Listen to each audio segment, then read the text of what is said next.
Kita lanjutkan di pembahasan performa toko. Jadi kita sangat-sangat perlu untuk memperhatikan performa toko ya. Termasuk ya tadi sebelumnya kita bahas yaitu melalui chat itu juga perlu diperhatikan karena sangat-sangat berpengaruh kepada performa toko ya. Seperti itu.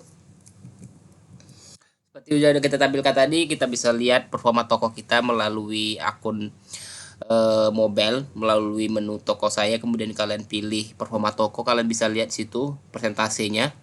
Dan kemudian ini kita bisa lihat secara desktopnya via Sales Center. Kalian bisa masuk ke menu Sales Center, masuk ke Sales Center, kemudian klik performa toko itu yang ada di bawah di bagian data. Kalian bisa lihat nih pesanan terselesaikan dalam 7 hari, pengirimannya, keputusan pembeli, dan produk yang dilarang itu apa-apa aja. Kalian bisa lihat poin-poinnya di sini. Kemudian kalian bisa juga presentasinya nanti kalian bisa lihat seperti itu. Ini presentasinya, presentasi yang dibalas gimana, itu semua ini akan berpengaruh kepada performa toko. Performa toko kalian bakalan termasuk dalam tahapan level seperti apa, dan dari penilaian ini akan dihitungnya. Yang pertama, jadi komponen performa toko yang pertama adalah presentasi chat yang dibalas yang pertama ini, tingkat respon chat dan penawaran yang diterima dalam 90 hari terakhir ya, dalam 3 bulan terakhir. Kemudian waktu chat dibalas, rata-rata waktu yang dibutuhkan oleh penjual untuk menjawab chat dari pembeli. Nah, ini yang saya bilang, sebisa mungkin kita bisa menjadi orang yang terakhir menchat. Jangan pembeli yang menjadi terakhir membalas, itu karena itu sangat berpengaruh kepada performa toko kita. Kemudian penilaian. Jumlah rata-rata semua penilaian pesanan yang diberikan oleh pembeli di toko. Jadi ini totalnya ya. Total penilaian dari semua yang sudah terproses. Kemudian tingkat pembatalan pengembalian. Presentasi pesanan yang dibatalkan oleh penjual atau dikembalikan oleh pembeli dalam 7 hari terakhir. Jadi presentasi pengembalian atau pembatalan juga berpengaruh juga ke performa toko. Ya, kemudian tingkat keterlambatan pesanan.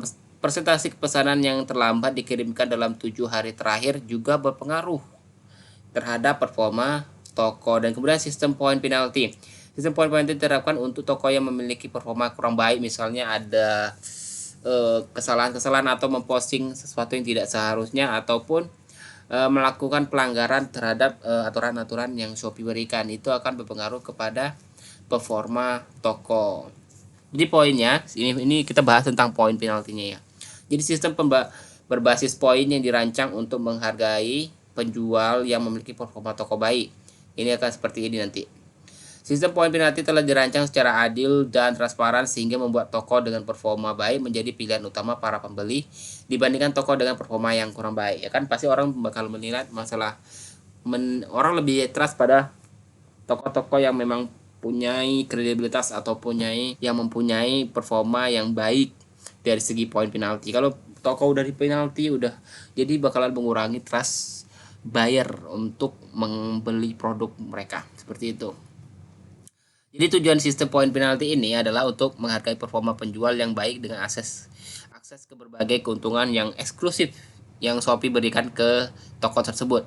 Kemudian untuk menghargai performa penjual yang baik dengan mempertimbangkan prioritas untuk nominasi star seller ya. Jadi kalau performa toko baik, ada tahapan toko tersebut menjadi star seller ya, seperti itu. Kita lanjutkan.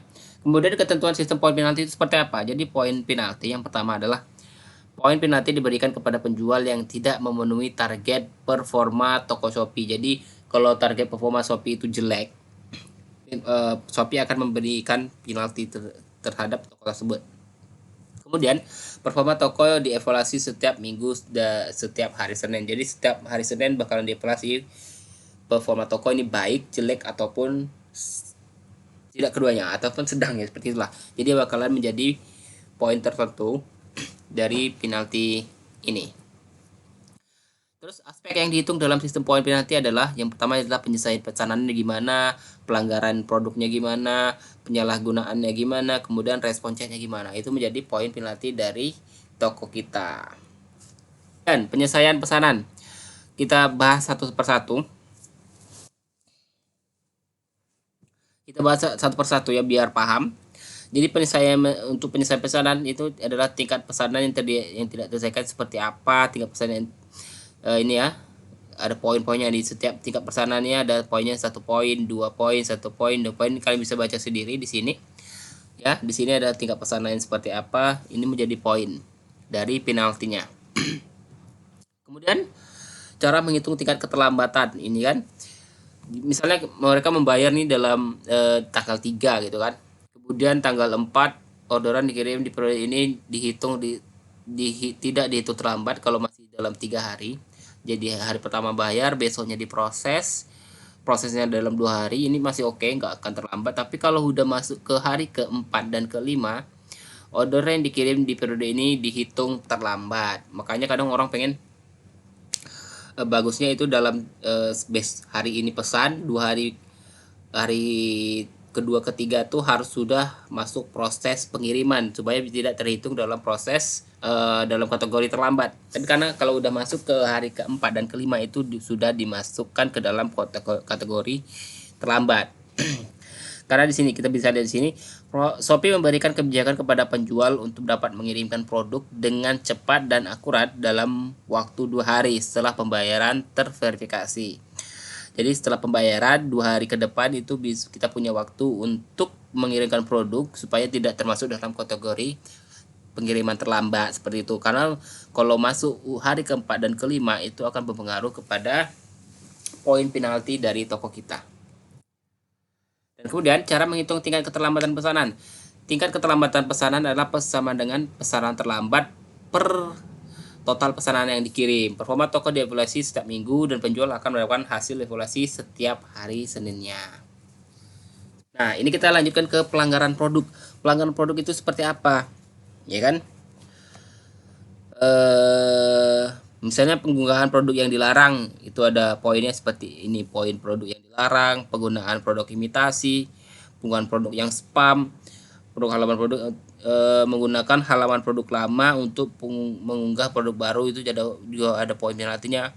Ini seperti ini berapa poin ya. Jadi setiap aspek ini ada poinnya masing-masing. Jadi pengguna produk itu dilarang. Jadi poinnya di sini adalah kayaknya jadi dilarang kita menerapkan produk-produk yang dilarang untuk diupload ataupun dijual seperti ini. Jadi tahapan ini akan mempengaruhi pada poin penalti dari toko kita. Kemudian penyalahgunaan seperti ini, penyalahgunaan subsidi, gratis ongkir dan lainnya dalam 7 hari terakhir. Dan kemudian penyalahgunaan voucher dalam 7 hari terakhir itu ada 1 poin ya. Jadi punya voucher, gratis ongkir dan voucher itu juga ada poin penaltinya. Kemudian respon chat, membalas chat pembeli dengan konten kurang pantas atau ada 2 poin, atau vulgar ini seperti ini kan. Meminta pembeli membatalkan pesanan via chat itu juga 2 poin. Oh, ternyata mereka juga dinilai dari situ. Jadi kita harus tetap waspada ketika kita menjadi seorang seller. Kita harus memperhatikan tata bahasa yang kita gunakan ketika kita merespon calon pembeli kita. Kita perhatikan 3 poin seperti ini, 3 poin berikut ini kita perhatikan karena cukup besar poinnya, ada 2 poin ya untuk penaltinya. Ya, ini sistem akumulasi penalti dan hukumannya. Jadi apa yang terjadi jika saya mendapatkan poin penalti, yaitu pemberhentian keuntungan eksklusif, misalnya dari star seller menjadi akun biasa, toko biasa. Kemudian pembatasan produk, jadi ada beberapa produk nanti dari misalnya upload produknya dibatasi ataupun sementara tidak bisa boleh jualan, bisa jadi kan. Kemudian keuntungan eksklusif bisa didapatkan kembali setelah 1 bulan nih jika Anda memperbaiki performa toko dan mencapai target kembali, seperti itu. Akumulasi poin akan dihitung dalam 3 bulan. Poin akan diatur ulang menjadi 0 pada awal setiap kuartal, Senin pertama pada bulan Januari, April, Juli, dan Oktober, seperti itu. Jadi tiap 3 bulan. Tiap 3 bulan ya, 3 bulan ya. Larangan ini, keikutsertaan promosi ini, poin-poin yang dibatasi: larangan keikutsertaan promosi Shopee, larangan keikutsertaan program gratis ongkir ini, hingga pembatasan akun. Ini penalti paling berat nih. Jadi ini beberapa poin yang perlu kalian pahami sebelum kalian benar-benar serius, karena kalau kita asal-asalan tidak paham aturan-aturan poin penalti, tentu bakal sia-sia kalau tiba-tiba toko yang kita punya, toko yang kita udah bangun ternyata kena penalti dan kita kena batasi. Mungkin waktu toko sudah masuk ke star seller ternyata tiba-tiba anjlok, kan jadi sesuatu kita kita melakukan hal-hal yang sia-sia, ya kan, karena untuk naik menjadi star seller itu cukup sulit. Seperti itu. Kita jumpa lagi di pertemuan berikutnya.